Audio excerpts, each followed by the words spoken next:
All right, ladies and gentlemen, so it's time to talk some Orange County Soccer Club soccer after a frustrating night in Irvine at Championship Soccer Stadium. We've brought some friends along to help figure things out, maybe help us calm down a little bit, and I guess hopefully also prepare for our next match coming up this weekend. This is the Orange and Black SoccerCast. We are underway in the postseason, the first playoff game ever played in Orange County. It's a 1-2, Godoy. He's found a great ball into Voltson. Plenty of time. He smashes it home and doubles the visitors' lead. Thomas Zenna Voltson. Now Segber sprinting forward on the counterattack. Little handsy there, crosses it. Pineda, the extra pass. Seaton finishes. It rolls down to his left and burying aside. Well taken care of by the Orange County keeper. We'll leave it for Aiden Quinn. He'll strike towards goal, and it's gone in! An equalizer and a winner in second half stoppage time for Orange County off the left boot of Aiden Quinn. This is the Orange and Black SoccerCast, the only podcast dedicated to Orange County Soccer Club, its fans, and supporters. Follow us on Twitter at OCSC_SoccerCast and on Facebook at Orange and Black SoccerCast.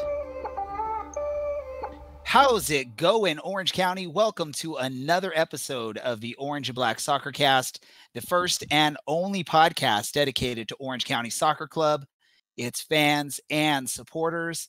I'm your host, Ray Zamora, and I am with you each and every episode as we discuss all things Orange County Soccer Club. And joining me as he does each and every episode, hopefully in a mood to talk after what happened this weekend, we've got Dylan from County Line Coalition. Dylan, how are you doing, man? I'm okay. I didn't have training today with a very annoyed manager, so I think I'm probably maybe a little bit better than the players were. Yeah, but apparently after the match, you decided to eat some chili cheese fries that didn't sit too well or something, I think, when I was following you on Twitter. Yeah, so for actually listen to this podcast that doesn't know, my digestive system is not the biggest fan of me, and I ate some chili cheese fries, and they were to go, and the place that I got them from microwaved them in a styrofoam container, so... Oh. Where did you I was go really hungry and still like ate that, them, man? and yeah, so I guess don't name the place because we don't want to get in trouble for throwing a place under the bus. But glad to hear you're doing a little bit better there. We've brought a friend along, someone that you've now been hearing for the last couple of weeks. I think he's, maybe he's trying to take advantage of some squatters' rights or something like that because he seems to just always show up on our podcast, especially since this season started. And that's Cameron. Cameron, welcome back. Thanks for having me again, guys. I'm just riding my groupie status, die hard. I was going to say, I think you legally are the official groupie now of the Orange and Black SoccerCast. I'm honored. Ooh, shots called out to Andy. I don't think he wants that title. Yeah, I don't think he wants it either. We'll find out in the SoundCloud comments tomorrow morning about 11 a.m. Yeah, if you want to hear what Andy's thoughts are on what I just said, yeah, go check out our SoundCloud page. He comments every single episode up pretty well, so we'll see what he thinks on that. But glad to have you back, Cameron. Especially, I think Dylan and I need a little bit of help with this episode. At least I feel like I probably do. It's just been hard to get over what happened at Championship Soccer Stadium this past weekend. I know you were there, Dylan was there, I was there, and I think it went the exact opposite of what I think any of us were thinking when the match started. Right, Cameron? Oh, yeah. I mean, the first four, I guess, as you know, the first half, it was all Orange County. It's the three at the back was working well. Tulsa never got a kick out of their own half. And I've never seen, this is probably one of the best halves I've seen from Orange County in a very long time. And I thought this was just going to be a walk in the park, 2-0 up, seal the deal. Get the 3 points and then focus on New Mexico United next week. But then the second half, it's just, it felt so Jekyll and Hyde. It was like, what happened? That's seriously that's all I can really say. I'm shocked. And I just think that when you give up 2 cheap goals, a penalty right before halftime, and then a miscommunication between your rookie keeper and center back, at just the way in which those goals were conceded, I just think it just killed Orange County's confidence. That's all I really can say. I feel you, and we're definitely going to get into all of that and probably a little bit more to figure out or try and dissect what exactly happened. We're going to do something a little different. Typically, we talk and then we hear some quotes from after the match from players and coaches. But I'm going to start off with Coach Braden Cloutier after the match when asked sort of what happened in this match. And this is what he had to say. Well, I thought for 44 minutes there's only one team on the field. Lose a little bit of focus, give away a goal, keep a team in a game long enough, make mistakes like we did tonight, you're going to get punished. And I thought after the second goal we gave up, we looked like boys. It was like youth soccer. The first time in my 5 years at this club, I've seen something like that. And it's going to get sorted out really quick. All right, so looking at or listening to what Coach Braden Cloutier had to say after that match, basically comparing the Orange County Soccer Club performance out there to boys or to youth soccer. I don't know if that's disrespect to the club or more disrespect to a youth soccer team out there. Dylan, what are your thoughts on those comments from Coach Braden Cloutier? I think they're pretty spot on. I think there's anyone that's played FIFA in the last 4 or 5 years in career mode, I think one of the lines is something like, it's like a schoolboy error, conceding right after you've scored. And also the historical, the 2-0 lead is the most dangerous one because you get a little complacent. And so I think that's kind of the meshing of those two things. But it was such a bad performance in the second half. And I think he's right to say that's something I've never seen before, because we've had bad games before in the past, especially 2 years ago. And 2 and 3 years ago, but nothing where I've seen essentially two different teams take the field where they played great the first half and then just absolutely fell to pieces and never got close to recovering. Cameron, what about you? What are your thoughts on those comments from the coach? I mean, you can't really go against it now, can you? Like, it was such just just so bad in the second half. And Braden has every right to express his frustration, because as a manager, like, you look at these players and it's like, what the hell's going on? It's hard to explain it. It's just when you concede 2 poor goals, it deflates the confidence of the team, and you can just tell the confidence was sucked out of the players. And it's just some of those, it's just one of those unexplainable performances. Like, it just, I mean, it's only the second game of the season, but just the manner of the loss just doesn't sit well at all. When you're up 2-0, you don't lose 5-3. And you don't lose 5-3 to a team that you outscored by 10 goals last year. And they haven't gotten that much better. No, they haven't. I'm waiting to just see what our good friend Harry out there in San Antonio has to say, because I was actually reading the quotes as we're doing our live broadcast here. And he actually, let me look for his quote on here. And I think he says on there, this time of year. Yeah.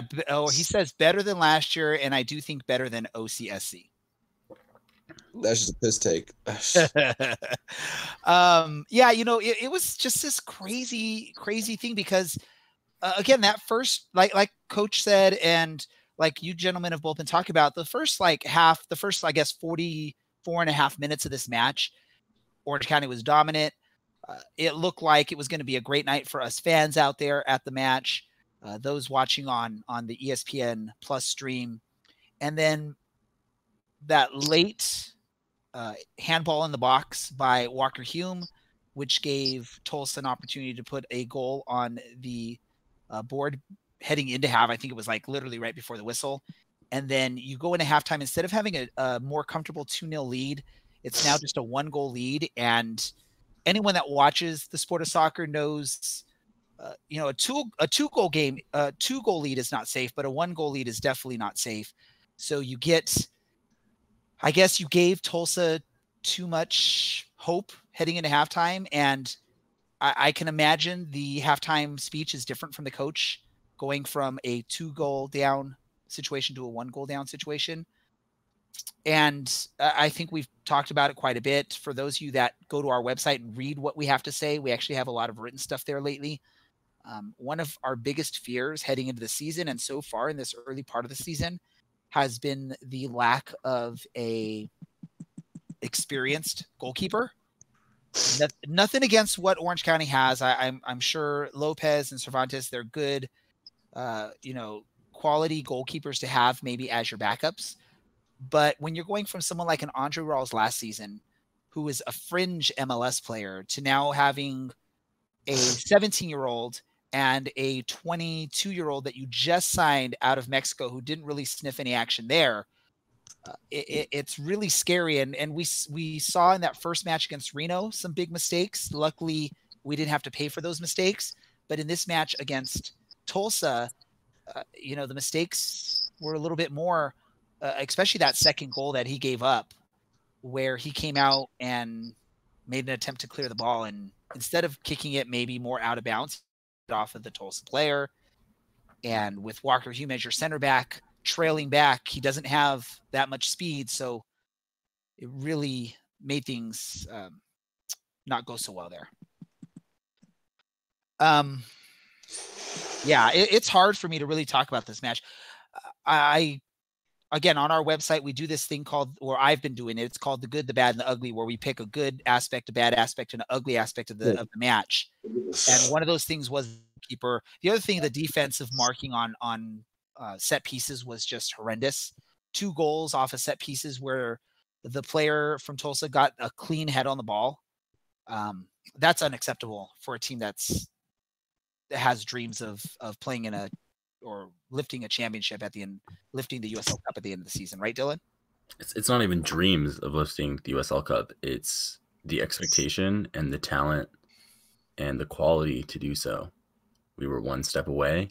We brought back the core group, and then we added on in other places. And last year we were, Josh Heuveld's here, and he's getting lost on set pieces, and he's not marking guys, and we're conceding. And there's no Josh Heuveld anymore, and it's still happening. So I'm sure it's something that's getting addressed in training.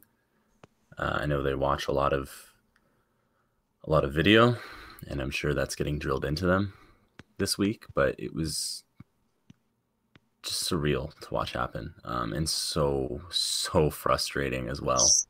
Just watching it go from 2-0 to 2-1 to 2-2 and then 2-3. And once I hit 2-4, I was like, all right, I'm gonna grab my stuff and get ready to go. Hopefully interview someone before they all run past me into the locker room, which basically didn't end up happening. But yeah, I feel like when you don't have leaders on the pitch that aren't, because Cloutier is obviously not on the pitch with the guys. He's not playing with them. When you don't have that loud, demanding player like we had in Thomas Enevoldsen last year, in situations like these, I think it's really up to everyone to kind of lift themselves up. And no disrespect to guys like Kevin Olsen, our captain, or to Aiden Quinn. And I don't think that's their leadership style from the personality and the vibes that I get off of them. And I think it's that big miss. There's no one there that's, I guess, constantly berating the players to step it up, even when they're playing well, so that when it starts to slide, it keeps going. Another aspect of this match, I think I mentioned it to, I don't know if it was you, Dylan, or maybe to my wife who was at the match with us. I was looking at the match, and the club was really missing Michael Seaton out there on the pitch. There was at least 2 or 3 instances that I can recall where there were some pretty good crosses into the middle of the box where Michael Seaton would normally be in position for. And instead, because he was out apparently with some sort of injury, and instead they went with basically a 2-wing up front lineup with Darwin Jones and Jerry Von Wolfgang. Those crosses just didn't have no one. There was no one there to finish those crosses.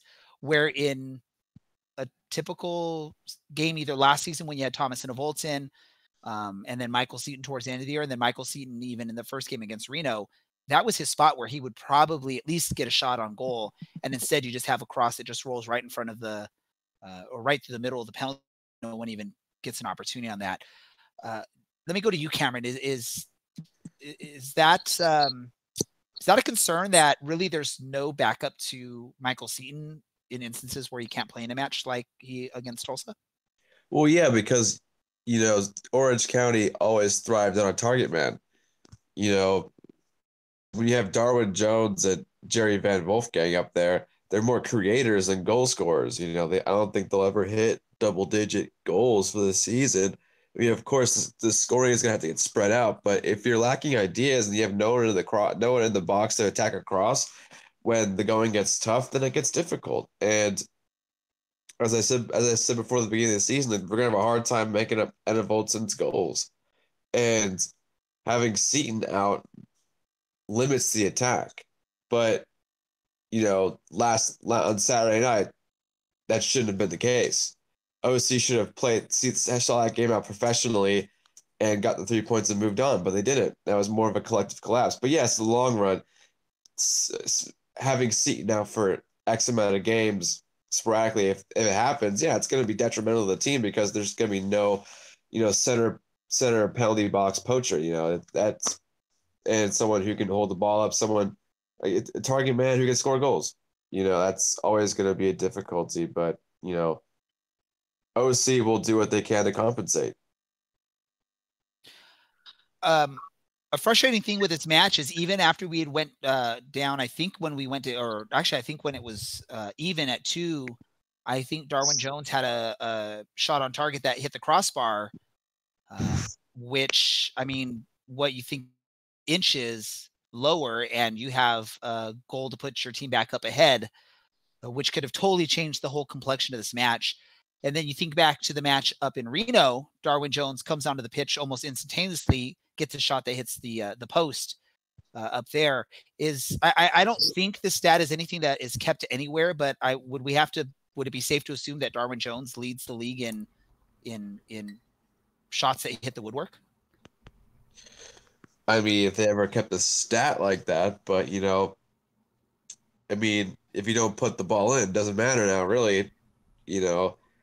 I was talking to Franz Hoek in the press box, and he's like, that's the beauty of football, man. Went in, that could have changed the game. But, it is what it is. And that ball didn't go in. It could have changed something, but who knows if it would have been the response, like the team would have responded accordingly. Dylan, let me talk to you because I know you were pretty frustrated when. That's a good way to put it. When Jerry Von Wolfgang was, I guess, cleanly taken out in the midfield. Eventually, he had to get taken out of the match after that, about 5 minutes after that happened. And we have our buddy Alan is going to be joining us shortly. We sort of convinced him to come join us, even though he was in the middle of family time or eating some dinner or something like that. So we'll get him in and we can ask him about it as well, because he actually watched the stream on ESPN Plus. But when you're sitting there in the stands, that play happened sort of, I know it was more in the midfield, but it was sort of in front of the supporter section. What are your thoughts? Was that a foul, or did it at least look like a foul out there in the middle of the pitch, or can an argument be made that was actually a clean takedown? I think it's a foul just because he gets so much of the man. And there's the old letter of the law, which is if you get the ball first, it's fine, but it's not. the 80s and the Midlands anymore. So if you go and you take out the man and you go in recklessly, that's still a foul, and a lot of times it's a card. But when play goes on and this guy doesn't get up, you got to go back and make sure they're okay. Like, player safety is part of being a referee, and when you go and do that at all, it's so confusing and so frustrating, regardless of who it happens to. Even last year in St. Louis that happened, and the ref did a good job and took care of it. But this year, you just let him there, and then I don't know what was going on our own bench. But they took their time in subbing Jerry off as well. And like you said, it took about 5 minutes, and he clearly wasn't up to it at that point. Well, and especially when you look at him, because I think from what I can remember when I saw it, I mean, it wasn't just like he got knocked down. He like flipped or did some like crazy maneuver in the air. So it may have looked a lot worse maybe than it actually was. I can't tell because, again, I was at the stadium. I didn't watch the stream. I couldn't watch the replay of the stream after what had happened. Cameron, I don't know, because you were there as well at the stadium. Did you see that play, and what are your thoughts on what happened there?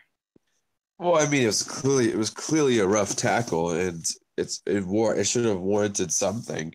But I mean, clearly, Van Wolfgang was not well after it, and of course he had to be subbed off. But it's just it's towing that fine line. Like, it should have been. I'm not sure if it was I don't remember if it was a card or not. No.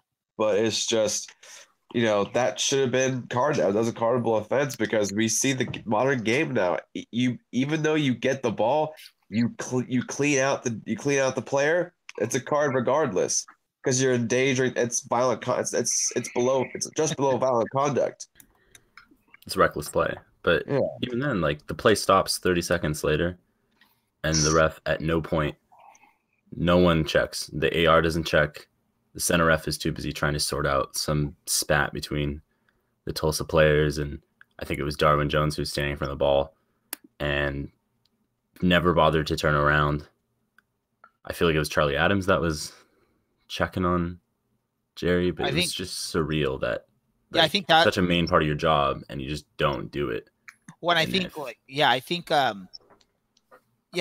I sorry to cut you off there, Dylan. I think you're right. It was like Charlie Adams checking on our player, and then of course you had players like Aiden Quinn, Darwin Jones, sort of trying to figure out what the ref was thinking. You made that comment about the AR. I think the AR that was along the sideline right in front of you guys out there in the County Line Coalition second out, I don't think that AR ever made like any kind of call other than to tell the head ref, hey, corner kick or goal kick, or it went out of bounds. But I never once saw her raise her flag, on her own power, saying, hey, that was a foul, when there were a few instances that happened on her side of the pitch there. Well, she was like 3 steps behind Walker Hume the entire time. So, maybe I'm going to question the fact that she maybe shouldn't be an AR for the professional game if she's not fast enough to keep up with Walker Hume. Because, and this is no disrespect to Walker, he knows he's not the fastest guy on the pitch. And there's a lot of guys that are way faster than Walker. So if she can't keep up with him, she's not going to be keeping up with a guy like Darwin Jones. I mean, on the stream, it looked real rough. And as he spun through, he kind of landed. It was like shoulder head. Like, his head definitely bore a brunt of that landing, which absolutely made it worse. And speaking of not being right, there was a close-up of one of the Tulsa players, and Jerry walks into the frame, and he did not look good. Like, I was watching by myself, and talked out loud, like, he does not look great. Well, and that brings the question, because you got to see the stream. So if you saw and he like sort of did some sort of landing on or near his head, I believe the protocol for soccer, and this is soccer in general, I think this has sort of been laid out by like FIFA saying this happens, is anytime there's any potential of a head injury, you have to stop play right away and figure that out first. And so then I go back to what Dylan said, and the fact that the play continued on for a good amount of time, that brings again more questions to what the ref was thinking out there when there's and like you said, Alan, he didn't look good. He probably looked dazed or confused out there. That's I think where you get the frustrating part. Even if it was the guy got ball and this happened, the fact that there's the potential for a head injury, there's no excuse that the ref shouldn't have been stopping it at that point. Yeah, I agree with what Dylan was saying. Like, even if you get ball, if you foul to get ball, like it doesn't excuse the foul like that. I think a good example is like the scissor kick. Like you might get the ball from your front foot, but if you bring your back foot through, they're gonna get you, regardless of how much ball you got. Yeah, because it's so dangerous. I mean, that's how you break. That's how you end careers. That's how you break guys' legs. Yeah, and it looked like he hit him in the right spot of the body to send him flipping, and he did. Like, if you're in the wrong position, it looks like he kind of lands on the side. But after seeing him look real bad, when they showed the replay again, I made note to watch exactly where his head was. And, I mean, his head definitely bore a lot of that fall. And, if I'm a referee, if I have ability to see some of that stuff, you got to stop play right away. That player is definitely in danger. And if I'm recalling correctly, I believe the ref was in the vicinity of that. It's not like the ref was like on the other side of the pitch or way out of position to see this happen.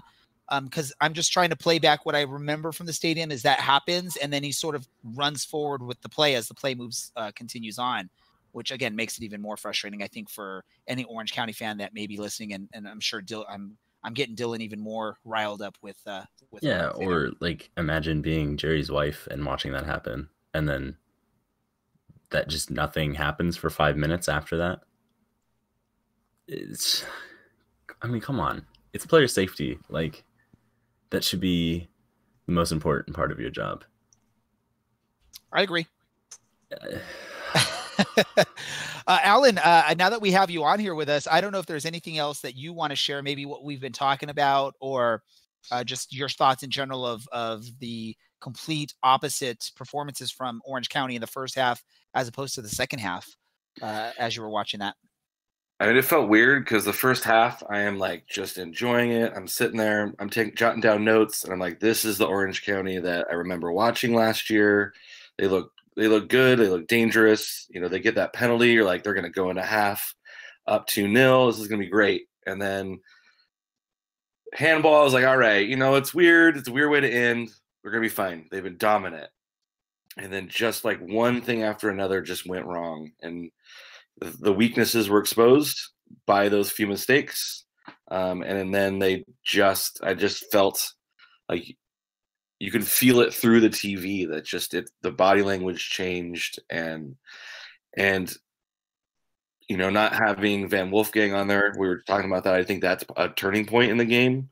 I think that kind of puts people off a little bit, and then they give up that goal, and it was crazy. Like how fast it happened was amazing to me. I was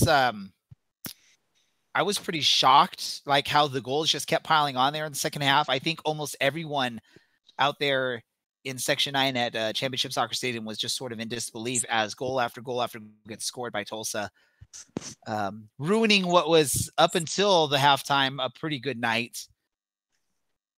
And I guess, well, let's get to this then. Let's try and discuss, was there any positives to come out of this match or any bright sides or anything we can think of that going forward we want to see more of out of this club? I'm going to let you gentlemen just sort of think what you want to say there. I'm going to actually, Coach Braden Cloutier was asked after the match this exact question, and this is what he had to say. Right now after that defeat right there, I mean, it's very hard to find any kind of bright spots. The first half, like I said, for the first 40, 45 minutes, there was only one team on the field. They didn't create anything. We had all the possession. We created opportunities. We looked like a strong side. But there, like I said, you can see giveaway mistakes in games like this. You give anybody a little bit of hope, and you're not strong mentally, you're going to end up giving away goals like that, and we're going to end up losing games like that.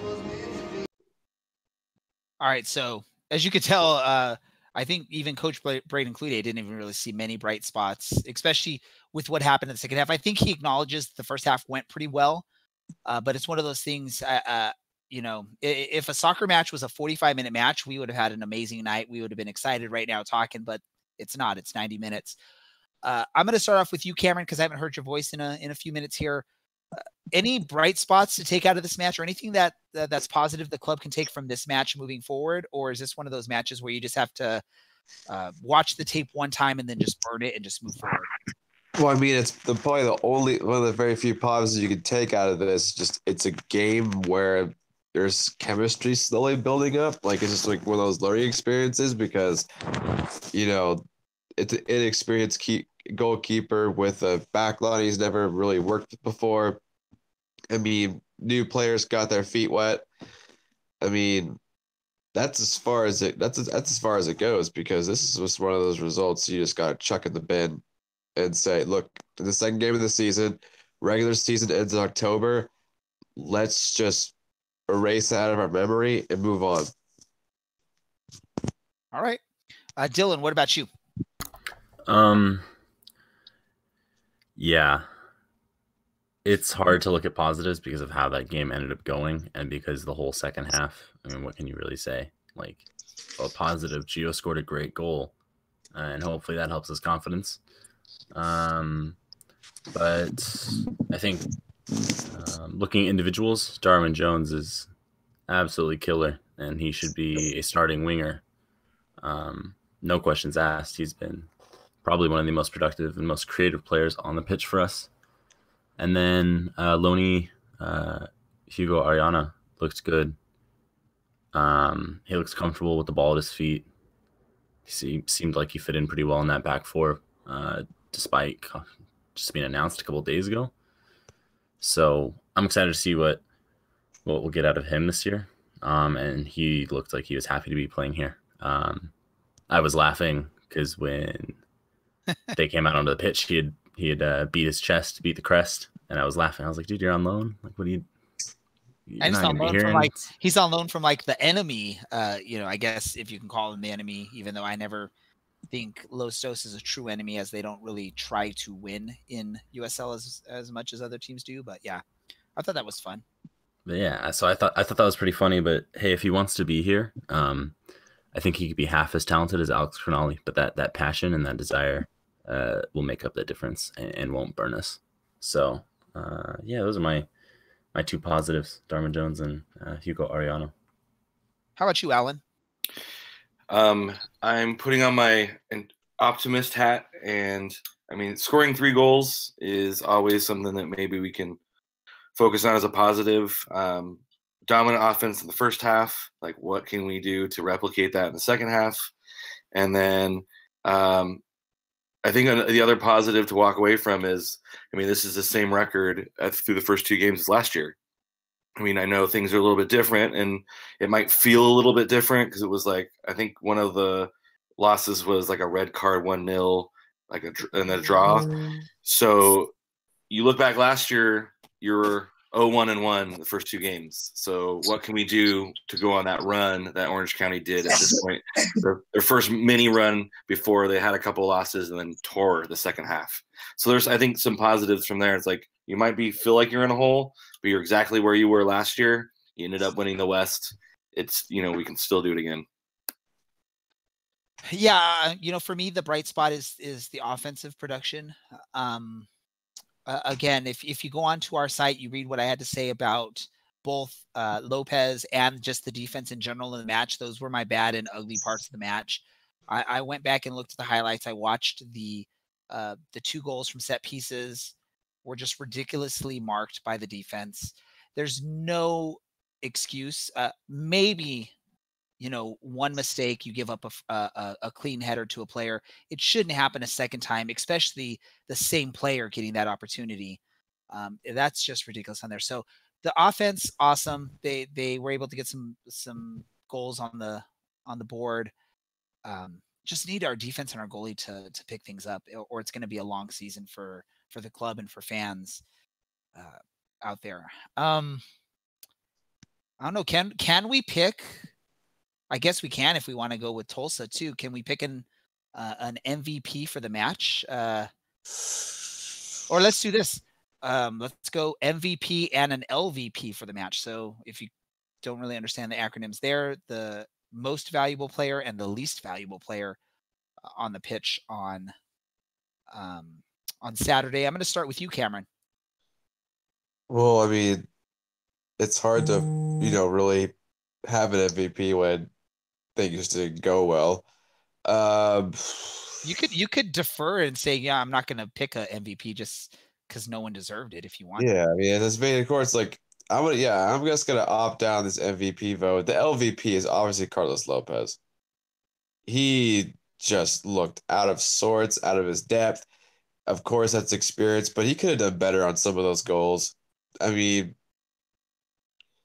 he looked like a fish out of water. Didn't he once play for Dorados? He's made 0 appearances at the top level. Let's go to you, Dylan. Do you have any thoughts for an MVP and an LVP for the match?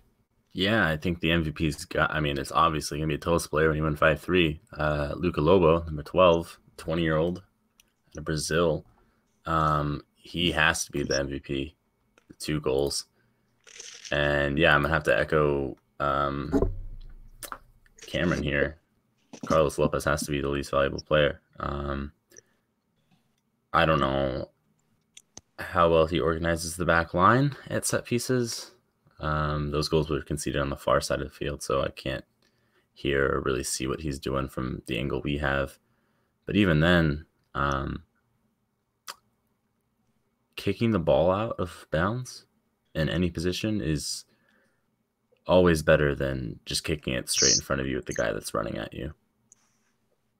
And I talked about this last year because this happened a couple times last year, but like when in doubt, kick it out. There's a reason that's a cliche. There's a reason it's ridiculously trite, because it's the best advice when you find yourself suddenly overwhelmed. And so it's a reason why I try and teach that to my 6-year-old and his soccer team as a coach. I tell them, if I tell you to get rid of or kick the ball, it means just kick it out of bounds or, down the sideline. At the person right in front of you. Yes. I mean, or in the middle of the field.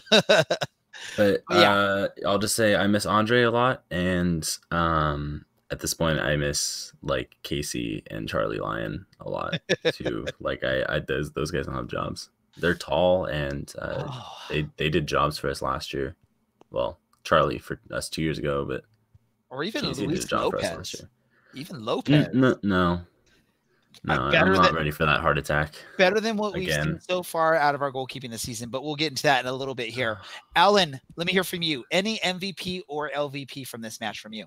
If I had to pick a Orange County player, I thought Darwin Jones did a great job. I think he can be a finger. I mean, he beat a man on the outside to get the first Orange County goal, and I think he was kind of the offensive firepower. Like I said, had that header you mentioned kind of go up against the post. But best player on the pitch was definitely Luca Lobo. Those 2 set pieces were awesome. My LVP, I have to give Lopez credit for on the second or on the first set piece, he did make that save, and then no one was there to clean up, and ended up getting put away by Lobo. So he headed the ball, got a save, and then kicked it in. So, I mean, I would have to probably pick the defensive back line. Walker Hume's speed or lack thereof let him down on the deflected shot. I know that's Lopez's fault for putting him in that situation, but I mean, you watch that replay and it's like watching a dude run and then watching someone in slow motion, and you're just hoping he gets there, and he just doesn't quite get there. So I would say like kind of just most of the back, center backs and Carlos, can I give to all 3 of them? I thought they didn't work very well together at all. Alan was just attacking my favorite player on the roster. I know. Lack of speed. I feel so terrible. I feel so terrible. Yeah, I do think the wing backs, did play well. I think it was just kind of that center of the pitch. There was no defensive guy, whether that's Lopez or Hume, who has that experience kind of taking charge of that back line.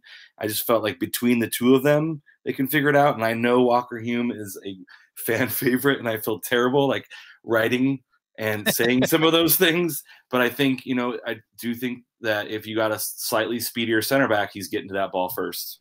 Well, and that's a hard part when you play a back 3 instead of a traditional back 4. When you have your center backs a slower center back, it's going to make things a little bit difficult for you. And it just, that play just led to what happened there. I have to agree with you as far as LVP has to be the defense. Yes, Lopez had a horrible match or especially that one play, but there's again no excuse that a team at the quality of Orange County gives up one, let alone two clean headers off of set pieces. Yes, Lopez made an amazing save on one of them, but again, the defense didn't pounce on that ball to get it out of there. They sort of left Lopez hanging on that one. The other one, Lobo just got a nice header right to the upper corner. There's nothing anyone could have done about that one. But again, he shouldn't have been able to get clean looks on that. He wasn't even contested on either of those, which is the disappointing part. MVP has to be Lobo from Tulsa because of what I was just talking about there. So let's talk about something. And I didn't let any of the guys know about this subject, but I was just thinking about it as we're talking. It was the team's first home match. It didn't go quite well. I know there's some local guys on this team that were making their debuts in front of their family and friends. I don't know if you noticed this, Dylan or Cameron, but after the match, some of those guys seemed almost like okay with what happened. They were just more excited to be with their friends and family. And this was like shortly after the end of the match. Is that concerning or frustrating to anyone, or is it just me just sort of maybe overthinking that? Dylan, let me go to you first because I want to. Because you're going to get a hot take out of me for asking this question. Well, apparently someone wants you to be Skip Bayless, so go for it. Yeah, Harry, of course. Look, I'm never going to be in this position. My shot at sports glory ended in a wonderful, concussion-filled, brilliant ending. So I'm probably not the one to be the enforcement on this, but yeah, I think if you have a very disappointing game and you are directly at fault for things, at least personally, I would not be too thrilled and laughing and joking around. I'd probably say hi and thanks to the people that come and visited me, especially if it was the first professional game of my career in the place I grew up. That would be understandable for me. I would definitely say hi, but I would also be very frustrated. I'd probably be a little bit more like Danny Crisostomo, who just basically got off the pitch as fast as possible and into the locker room. And he was obviously frustrated by what happened, and that's what I would have taken from it. And that's, I imagine, if Cloutier saw anything, that's probably what he would want out of his team as well, because that undeniably was a disaster of a game, and that was far, far below what their level of play is. And he was frustrated, and the fans were frustrated, and rightfully so. So, well, and we've I don't think it's the best thing to be like smiling 5 minutes after you've given up 5 goals against a team that is kind of trash. And we've experienced, Dylan, I don't know if Cameron, if you've been in this situation, but typically, especially when it's a very bad loss, like what that situation was, you're not really going to get access to the players. The players are ready to get off the pitch. The coaching staff isn't even going to force the players to talk to anyone because they're upset. So when you see some of that happening almost immediately after the match, it can be frustrating for the fans. And then, again, because we see the way the players react to match, the ones that are, have been professionals longer, or that maybe are not making their debut in front of friends and family, how that reaction happens. I don't know, Cameron, what are your thoughts on that? Is it something echoing that last point, like try getting quotes from a team that hadn't won in a month and a half back in 2017 towards their second half collapse. Try doing this for a month and a half. I'm very familiar with that. But it's for me, it's a hard subject to hit on, because you look at Danny Crisostomo, he went straight into the locker room. Yeah, that's a very, I would say it's a good reaction to him, because who would want to stay on the pitch for as long as possible. But the thing is, though, it's like your local boy and your family and friends have shown up. Like, you kind of have to raise your spirits up despite the tough defeats. They're there to watch it. It's your first professional game, so I'm not gonna dive deep into this and being like all of a sudden he doesn't care. It's a touchy subject to hit on because this is clearly some of them that's their first professional game and their family and friends are there and their family and friends obviously probably know the result too and they're probably trying to cheer him up as well. So that's I feel like I feel like we'd be reading too much into this. Yeah, and I think it's fair to say like no one plays here in Orange County or no one plays in the USL because none of these guys on this roster have an undying love of this soccer team. So it is probably a little bit much to say, yeah, you shouldn't be doing that because at the end of the day, it's a chance to play professionally and it's a job for these guys. So it's probably nice to have that break from your work, especially after a bad day of work and see your friends and family. That makes sense. So I don't want to beat them up for it. I mean, I know these guys aren't here because their life goal was to grow up and play in the USL. Especially considering this team didn't exist for most of these guys' lives. Yeah. Woo. Alan, let me jump to you really quick. What are your thoughts on this subject? Are Dylan and I being a little too harsh, or do you agree more with Cameron on it is what it is? I think as fans, we probably feel things emotionally higher and lower than some people playing. Because you can't get too high, you can't get too low, you can't beat yourself up too much to the losses, and then you can't get overhyped when you win, especially during the regular season.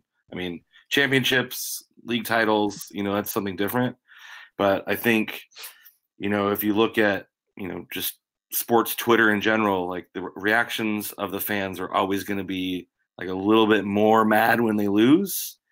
And, with me, like I'm playing, I'm playing in a band and something goes wrong. Like sometimes you just got to walk off the stage and be like, that was terrible.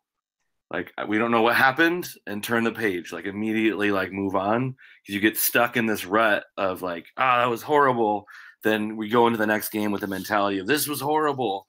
So I think that, as fans, we're especially on the bad side, I think we always feel it a little bit more and they get mad when they don't, but realize that it's like they have to be professional about it. Like it's probably demoralizing, but they got to turn the page as fast as possible. Great.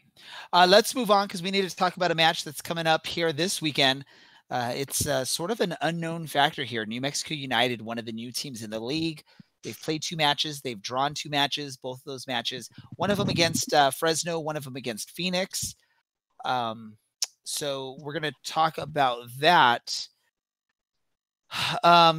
Do any of you gentlemen even know much about New Mexico United? I'll just throw it out there. If anyone wants to just jump and start talking, go for it. I mean, they duked out a draw versus Phoenix. So, I mean, Phoenix has always been – Phoenix is a good team, so they might be – I'm not sure whether they tied it. I'm not sure whether they tied it. Like, they tied it to, like, tie the game, but whether they conceded – They gave it up 3 times. Well, oh, yeah. So that's probably they're coming here with, like, their heads down. But, it really, to be honest – they're more confident than Orange County is right now, right? Well, no, the thing is with Orange County, the only way is up. Like, can it from Saturday? Like, yes, they can. Losing to an expansion team or whatever you call them in the USL, a first-year team definitely can get lower than where we are right now. I mean, we ought to hope that Orange County doesn't play the way they did last Saturday. So I don't think Cloutier would let them. I think he would literally drag them off the pitch by their ears if that happened. Can you imagine that? Yeah. He's just like, I don't want to. I don't want to imagine having to what sit mom used to do, when you got in trouble, grab your ear, come here, young man, you're in trouble or something. And... Well, I feel like Cloutier would probably bring in like a Bobby Knight sort of speech. Throwing chairs all over the place or what? Yeah, buddy. I'm sick and tired of losing to New Mexico United. It would be the first time, so I don't know how sick and tired he'd be off of that. But well, I mean, like, I'm sick and tired of losing the first year expansion teams. Oh man. Well, I do think New Mexico ends up being a playoff team. I think that's where people are kind of putting them because they brought in some good people and they're black, like their black kits are amazing. Like I almost bought one and it was like $85. I was like, I'll pass. So I do think they're going to give. I mean, they do think they're a good team, like as far as like middle of the West. So they're not like terrible. They're not like a El Paso or one of those, or Loudon, however you say there. I mean, they're going to give a fight, but Orange County needs to bring the business, and I do think it would be a tough loss to lose to New Mexico. I think, Dylan, you even picked them. I think you had them like 8th seed in the West in your preseason rankings, or if not, right there, just outside of it. So you sort of saw them as at least a decent opponent in the season and not a walkover, right? Yeah, I mean, they've got some quality players. They've got Kevon Frater, who last year played in Phoenix, and I know he wasn't a big fan favorite of theirs. I don't think. Was it Billy Forbes? I literally can't tell. Their fan base is impossible to read sometimes. But they've picked up some good guys. Santiago Moar is in obviously great form. He scored 2 goals, including one, which is like a goal of the week contender, and I'm probably going to win the goal of the week in Phoenix. It's worrying. I'm legitimately worried. They've got a good roster. They've got Chris Wayan, formerly of Reno, and the San Jose Earthquakes on their squad. Interestingly, he didn't make the starting 11 or even the bench for their match against Phoenix. So shout out to our good friend Brad Polonsky up in Reno for pointing that one out to me. But yeah, it's a little worrying. They seem to be firing well for whatever reason. And yeah, okay, they've got 2 points out of 2 draws, but they've been playing well. They played against the team that's probably supposed to win the USL again, and sure, they gave up a lead 3 times, but it's a tough thing to do, and it's tough to play in Phoenix. So I don't know what to expect. Looking forward to this match. I'm not necessarily optimistic, and I think we play a pretty similar game. So when you say a similar game, like similar to them or similar to what we played this last week?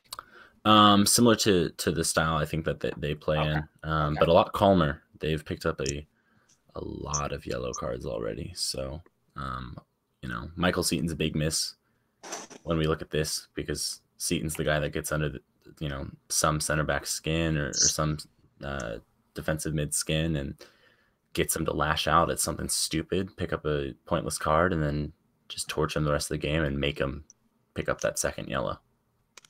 So or say something like the playoffs and just get a straight red. So you're expecting Seaton to not be in the match? I don't think so. I think if he had been fit enough, he would have been on the bench at least, right? He would have been at least on the bench. But I don't think we should rush him back either. Whatever, I'm assuming it's an injury. It has to be, right? There's literally no other reason that we could drop him. He's buying away our best attacker. We shouldn't rush him back. It's the second or now the third week of the season. And, there's 32 weeks ahead of us, and we're going to need him then. And we'll have to make do for now. But, yeah, I don't want him to get rushed back and try and play with a knock for 20 weeks this season. Let's do this, gentlemen. Let's jump to some predictions, I guess. Score, if you have a player that you're thinking will shine this weekend, go for it. Let's start with you, Cameron. I think it's going to be a draw. Probably say it 2-2. We concede late. And I think my prediction for players that will do out the match, I think I'm still going to stick with Darwin Jones. I think he finally puts away a chance. And I think that he will be the X factor for Orange County. What about you, Alan? I was feeling that 2-2 draw as well. I think New Mexico puts up enough fight to get yet another point. I'm going to go with, I think Aiden Quinn finds his way to, either a goal and assist or 2 assists on those 2 goals. I think he's kind of quietly been doing his thing. Not super flashy, not getting a lot of love like Darwin Jones might, But he's got some both games he's played pretty solidly, so I think he continues that. And Dylan, what about you? Man, I gotta say with Alan's point, yeah, I think it generally takes Quinn a couple weeks to get going into that amazing level that he's at, and especially missing a number 9, that's gonna be a big miss for us. But yeah, in terms of big Orange County players, Darwin Jones, I mean, he better be the first name on the team sheet, right up there with Kevin Alston, because those guys, like, how could you not play them right now? How could you not play Darwin right now when he's been our most creative player?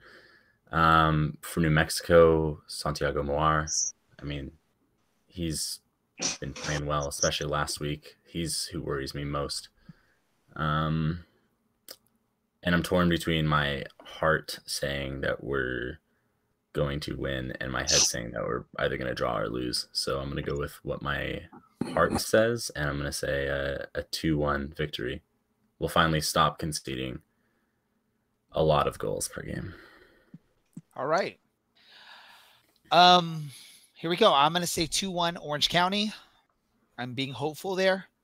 My player to watch for the match is, again, going to be a little hopeful. And this is, dependent on, there's no new roster announcements made throughout this week. I'm going to pick Aaron Cervantes as the star or the player to watch in this match. That's, I guess, more hopeful than anything, just because after the performance we saw from Lopez this weekend, I want to see a change, whether it's a roster announcement or giving the 17-year-old a chance out there. Because I don't think he can do much worse than what happened this past Saturday. So let's see it. Right?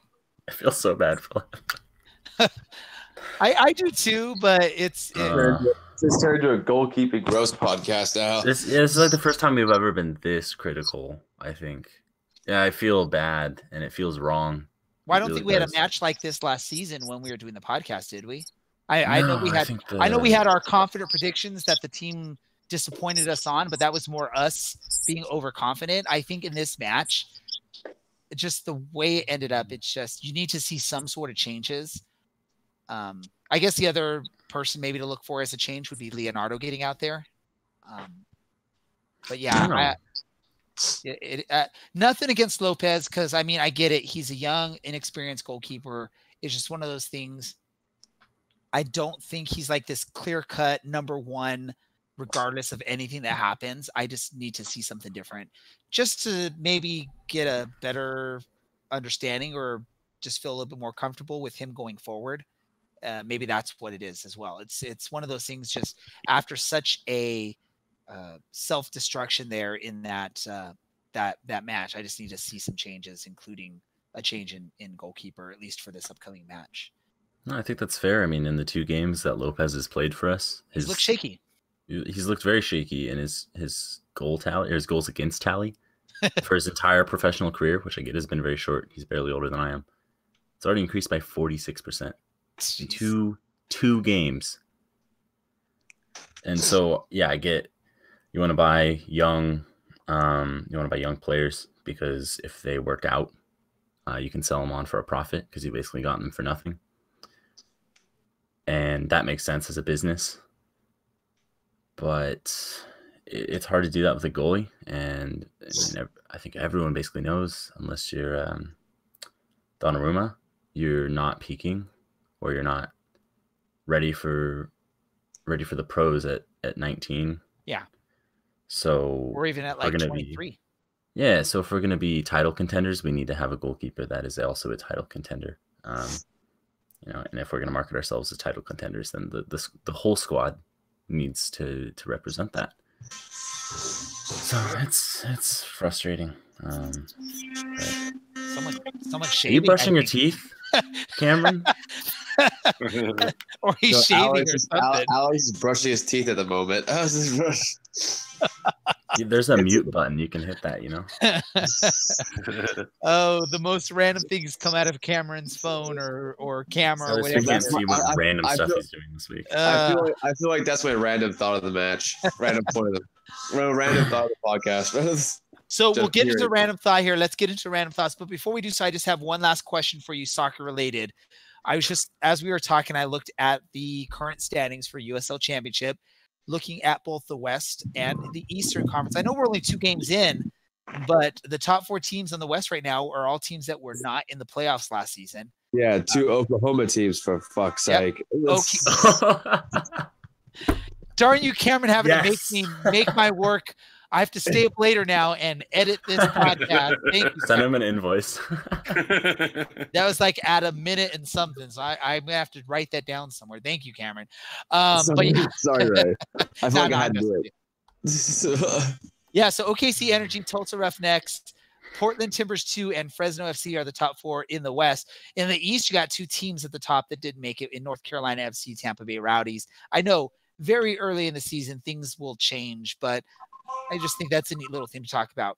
Let's do this. Let's get into random thoughts. I'm going to go to you, Alan, because I haven't heard your voice a bit. Alan, what is your random thought? If you have one, if not, you can say you don't have one. It's fine. No, this week is going to be kind of a fun week. I teach middle school band, and I'm taking all my 3 groups to festival on Thursday.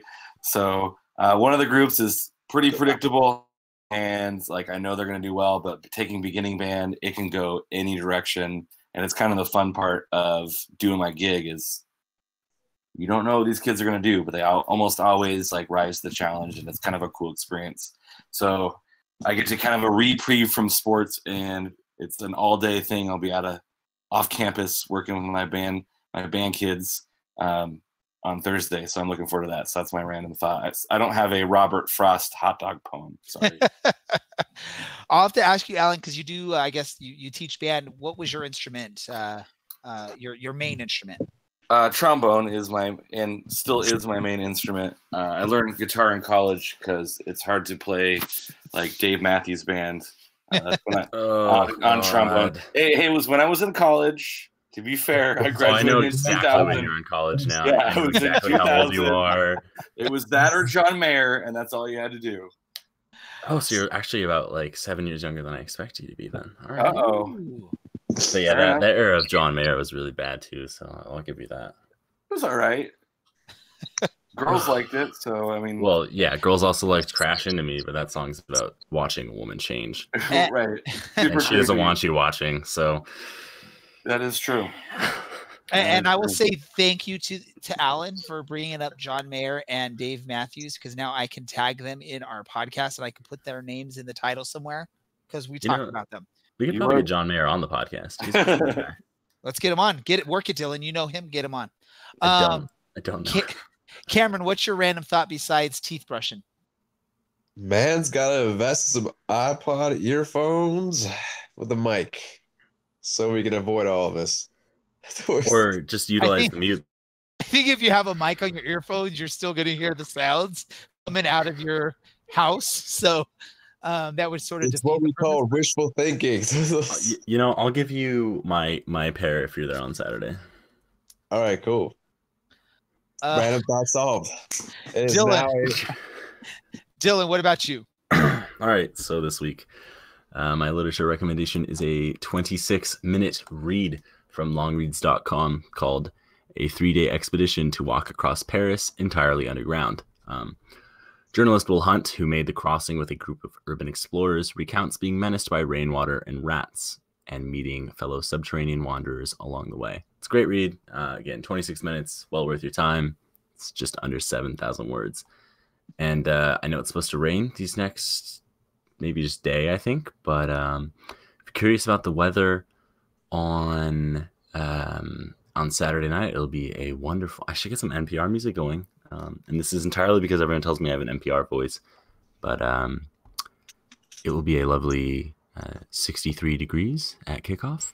The sun setting just 1 minute before the ball gets rolling. All right. I'll get some music queued up next week, some like classic NPR noises. Just make sure it's music that is okay for us to put on our podcast. I don't want us to get taken down for using the wrong, music. I'll just play John Mayer backwards. It's 4:41 GMT. All right, random thought for me, since you guys are random off into nowhere. into Wonderland. I know this is a soccer podcast, but it is March. There's a big sporting event that happens in the month of March called March Madness. Only one Southern California team made the tournament, and it is the university that I work for, University of California in Irvine. They have made the tournament along with some team up north, somewhere St. Mary's or something like that. But who cares about that? UCLA did not make it. How could you say that to Andre Rawls? Okay, I'm sorry. God is a Gale, man. You know his dad's going to comment something now. UCLA didn't make it. USC did not make it. San Diego didn't make it. Whoever else you could think of in Southern California didn't make it. But UCI, the Anteaters, made it. So I will be trying to follow that for as long as they can make it. Hopefully they can pull a Cinderella run. And, you know. How's UNR? Did they make it? How are they supposed to do? No, they didn't make it. Again, Irvine's the only team from Southern California that made it. I'm pretty sure Reno is not in Southern California. Otherwise, we wouldn't have flown. Yes. Geography fails you? Yeah. Geography fails me. I think they made it. I'm not talking about out of state. I'm talking about Southern California. And for some reason in my ear, I heard you say Riverside. So I knew you'd get frustrated if I brought up UNR. So, Wolfpack. Yeah. Now we can tag UNR and John Macaluso. And we don't want them on here.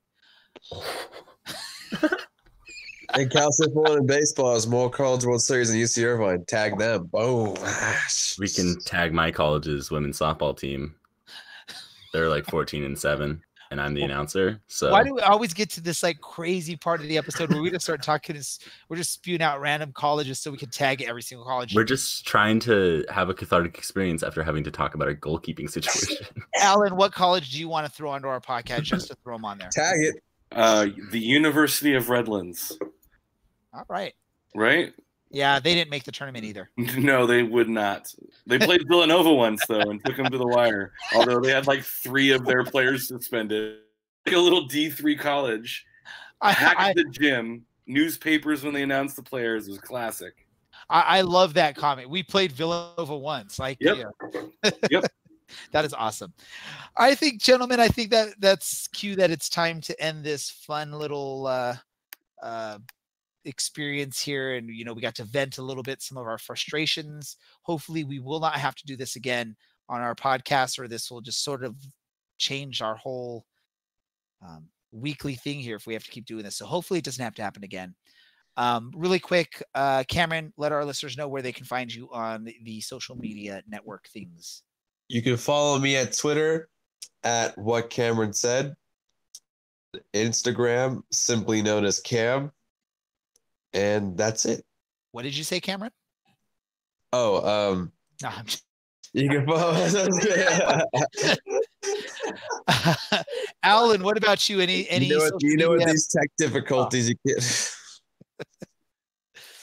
Yeah, you can find me at @Underwood48. It's a good mix of different interests, including apparently early 2000s acoustic tracks. All right. Dylan, what about you? You can find me on... Oh, actually, let me preface this by saying that someone told me that I was extremely hard to find on the internet yesterday. So basically, my life is complete. You can find things that involve me and soccer at OCSC_Dylan on Twitter and Reddit. And then you can sometimes find me updating our podcast Instagram at OCSC_SoccerCast. And you know what, Ray? I updated it on Saturday, and today I made a countdown timer for our episode. So way to go, man. I'm trying to get legit or something. You're trying. That should be the Twitter bio for the podcast. Extremely hard to find on the internet. Oh, yeah, because we have 24 profile visits in the last 7 days, and last week it was 3. So he's up in his game. He's up in his game, man. I think that's 800%. Me, you can check me out at DJ Ray Samora on I'll leave Twitter. That to your wife. Yeah. Oh my God. You can find the podcast Twitter at OCSC_SoccerCast. Find us on Facebook by searching for Orange and Black SoccerCast. Are you okay, Cameron? I hope you are. You can go to our website, orangeandblacksoccercast.com. We have written stuff provided by Dylan and Alan himself. sorry, Cameron, you have not yet been included into that. We also are in the works where it's already gone live, so you can go there and check it out. But we have a page sort of dedicated to County Line Coalition, has some of their chant lyrics on there, along with audio files that I've been able to capture going to some of these matches. So you can actually learn the chants before you head to Championship Soccer Stadium, and you can chant along with us. Yeah, with that said, I think that's good. We're good to go. This is the Orange and Black SoccerCast, and we are out. Oh, County, you are my team until the day I die. And when that happens, I'll still be singing way up in the sky. Whoa.